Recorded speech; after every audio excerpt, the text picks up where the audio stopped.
എൻ്റെ പേര് ഗീത എന്നാണ്. ക്യാൻസർ ബാധിച്ചിട്ട് 7 വർഷം കഴിഞ്ഞു. അതിൻ്റെ ചികിത്സയിലാണ്. അപ്പോഴും ഡോക്ടർ ഒരു സർജറി പറഞ്ഞിട്ടുണ്ട്, ഗർഭപാത്രം മാറ്റിവെക്കാനും മൂത്രസഞ്ചി മാറ്റിവെക്കാനും പറഞ്ഞിട്ട്. ഞങ്ങൾക്ക് ഒരു മാർഗമില്ല.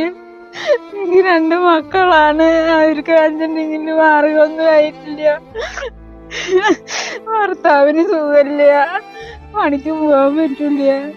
ആകെ അവസ്ഥയിലാണ്, മോശമായ.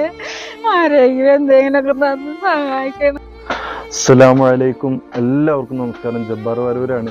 സഹോദരങ്ങളെ, ഞാനിപ്പോൾ ഉള്ളത് തൃശ്ശൂർ ജില്ലയിൽ ചാവക്കാട് പഞ്ചവടിയിലുള്ള ഗീതേച്ചിയുടെ അടുത്താണ്. ആ സഹോദരിക്ക് 7 വർഷമായിട്ട് ക്യാൻസർ ബാധിച്ച് എത്രയും പെട്ടെന്ന് ഒരു സർജറി ചെയ്യണമെന്ന് ഡോക്ടർമാർ നിർദ്ദേശിച്ചിട്ടുണ്ട്.